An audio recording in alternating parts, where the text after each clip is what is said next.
Assalamualaikum warahmatullahi wabarakatuh. Perkenalkan, saya Ari Bayu Purwanto dengan NIM 412231100003 dari Universitas Mercubuana. Di video kali ini saya akan menjelaskan sejarah kisah Nabi Ibrahim alaihissalam. Bagaimana kisahnya? Simak video ini sampai habis. Pertama, di sini ada judul sejarah Nabi Ibrahim alaihissalam. Kemudian latar belakang Nabi Ibrahim alaihissalam. Nabi Ibrahim alaihissalam adalah salah satu nabi yang diutus oleh Allah Subhanahu wa taala untuk menyampaikan risalah tauhid dan mengajak manusia untuk meninggalkan penyembahan berhala dan segala bentuk kesyirikan. Beliau adalah bapa para nabi dan rasul dan juga nenek moyang dari Nabi Muhammad SAW. Kisah Nabi Ibrahim alaihissalam penuh dengan ujian, pengorbanan, dan keajaiban yang menunjukkan keimanan dan keteguhan hatinya dalam mengikuti perintah Allah Subhanahu wa taala.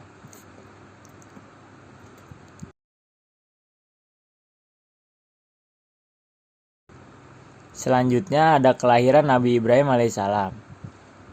Nabi Ibrahim alaihissalam dilahirkan pada tahun 2295 sebelum Masehi di negeri Mausul, di tengah-tengah masyarakat jahiliyah yang menyembah berhala yang terbuat dari kayu dan batu. Ayah beliau bernama Azar, yang merupakan seorang seniman yang ahli membuat patung-patung tersebut. Beliau juga masih keturunan dari Sam bin Nuh yang merupakan anak dari Nabi Nuh. Pada masa itu, negeri Mausul dikuasai oleh Raja Namrud, yang sombong dan angkuh, bahkan mengaku sebagai Tuhan. Raja Namrud mendapat mimpi buruk bahwa akan lahir seorang anak laki-laki yang akan meruntuhkan kerajaannya dan menghancurkan tuhan-tuhannya. Karena itu, ia memerintahkan untuk membunuh semua bayi laki-laki yang lahir di negerinya. Allah Subhanahu wa taala melindungi ibu Nabi Ibrahim alaihissalam dari kekejaman Raja Namrud, sehingga kehamilannya tidak diketahui oleh orang-orang. Beliau melahirkan Nabi Ibrahim alaihissalam di sebuah gua yang tersembunyi dan menyusuinya di sana selama beberapa tahun. Kemudian, beliau membawanya pulang ke rumahnya dan menitipkannya kepada ayahnya.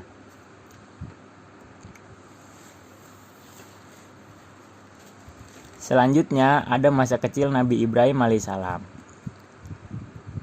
Nabi Ibrahim alaihissalam adalah seorang anak yang cerdas dan berakal sehat sejak kecil. Beliau selalu bertanya-tanya tentang patung-patung yang dibuat oleh ayahnya dan disembah oleh kaumnya. Beliau tidak percaya bahwa patung-patung itu dapat memberi manfaat atau mudarat kepada manusia. Beliau juga tidak percaya bahwa Raja Namrud adalah Tuhan, karena ia hanya seorang manusia biasa.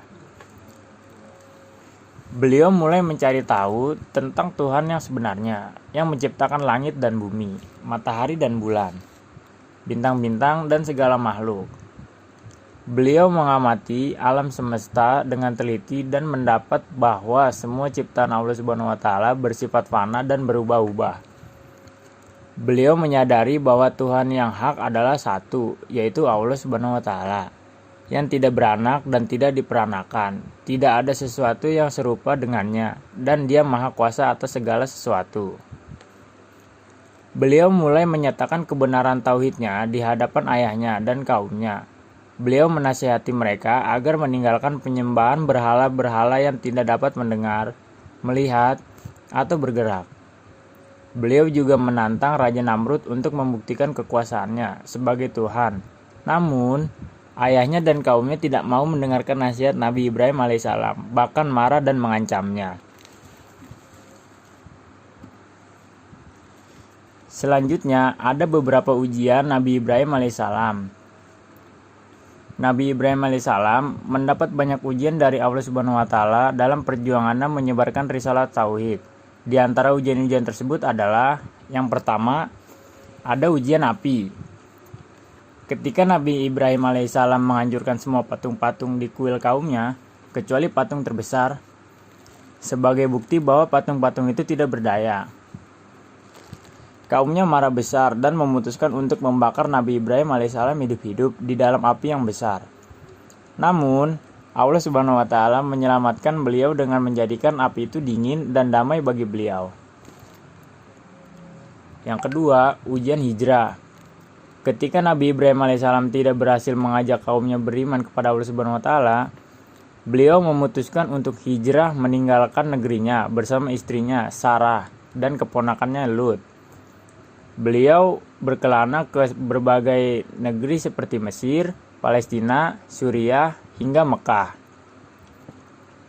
Yang ketiga, ujian istri kedua.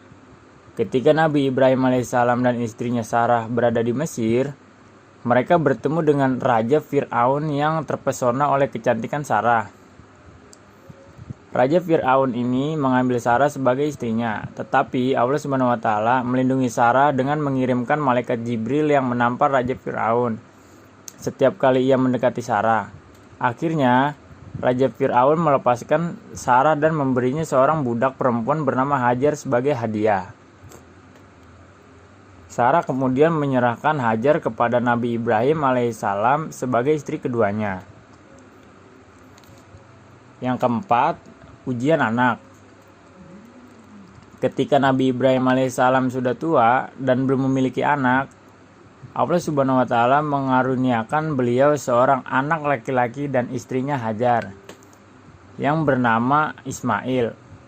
Nabi Ibrahim alaihissalam sangat bahagia dan bersyukur atas nikmat Allah Subhanahu wa Ta'ala. Namun, Allah Subhanahu wa Ta'ala kemudian memerintahkan beliau untuk mengorbankan anaknya Ismail sebagai ujian bagi keimanannya. Nabi Ibrahim alaihissalam dan Ismail pun bersedia menaati perintah Allah Subhanahu wa Ta'ala dengan penuh kesabaran dan ketakwakalan. Namun, ketika Nabi Ibrahim alaihissalam hendak menyembelih Ismail, Allah Subhanahu wa Ta'ala menggantikan Ismail dengan seekor domba yang disembelih sebagai kurban.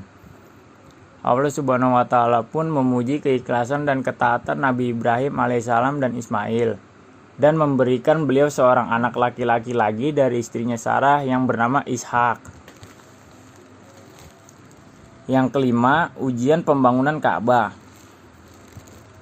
Ketika Nabi Ibrahim alaihissalam dan Ismail sudah dewasa, Allah Subhanahu wa Ta'ala memerintahkan mereka untuk membangun Ka'bah di Mekah sebagai rumah ibadah pertama bagi kaum Muslim. Nabi Ibrahim alaihissalam dan Ismail pun bekerja keras untuk mengumpulkan batu-batu dan menempatkannya sesuai dengan petunjuk Allah Subhanahu wa Ta'ala. Setelah Ka'bah selesai dibangun, Allah Subhanahu wa Ta'ala memerintahkan Nabi Ibrahim alaihissalam untuk menyeru manusia untuk datang berhaji ke Ka'bah. Nabi Ibrahim alaihissalam pun menaati perintah Allah Subhanahu wa Ta'ala dengan mengumandangkan azan yang didengar oleh seluruh makhluk di bumi dan langit. Sejak saat itu, Ka'bah menjadi tempat suci bagi umat Islam yang datang dari berbagai penjuru dunia untuk melaksanakan ibadah haji. Yang keenam, ujian debat dengan kaumnya. Ketika Nabi Ibrahim alaihissalam kembali ke negerinya, setelah membangun Ka'bah, beliau masih berusaha mengajak kaumnya untuk beriman kepada Allah Subhanahu wa Ta'ala dan meninggalkan penyembahan berhala-berhala. Namun, kaumnya tetap keras kepala dan tidak mau mendengarkan nasihat Nabi Ibrahim alaihissalam. Mereka bahkan mencela dan menghina Nabi Ibrahim alaihissalam dan Tuhan yang beliau sembah. Nabi Ibrahim alaihissalam pun membantah mereka dengan argumentasi yang logis dan tegas. Beliau menunjukkan bahwa berhala-berhala itu tidak dapat memberi manfaat atau mudarat kepada siapapun. Sedangkan Allah Subhanahu wa Ta'ala adalah pencipta dan pemberi rezeki bagi semua makhluk. Beliau juga menunjukkan bahwa Allah Subhanahu wa Ta'ala adalah Tuhan yang menguasai langit dan bumi, matahari dan bulan, bintang-bintang dan segala yang ada di antaranya. Beliau juga menantang mereka untuk membuktikan kekuatan Tuhan-Tuhan mereka jika mereka benar-benar yakin. Namun, kaumnya tidak dapat menjawab tantangan Nabi Ibrahim alaihissalam. Bahkan mereka menjadi semakin marah dan sombong.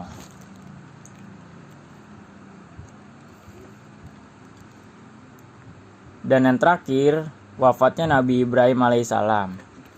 Nabi Ibrahim alaihissalam wafat pada usia 175 tahun di negeri Palestina. Beliau dimakamkan di samping istrinya Sarah di Gua Makpela di Hebron. Beliau meninggalkan keturunan yang mulia dari anak-anaknya Ismail dan Ishak, yang menjadi nenek moyang para nabi dan rasul setelahnya. Di antaranya keturunan beliau adalah Nabi Musa, Nabi Daud, Nabi Sulaiman, Nabi Isa, dan Nabi Muhammad SAW. Nabi Ibrahim alaihissalam adalah teladan bagi umat Islam dalam hal keimanan, ketaatan, kesabaran, pengorbanan, dan keikhlasan dalam mengabdi kepada Allah Subhanahu wa taala. Beliau juga disebut sebagai Al-Khalil atau kekasih Allah Subhanahu wa taala karena berdekatan dengan kecintaannya kepada Allah Subhanahu wa taala.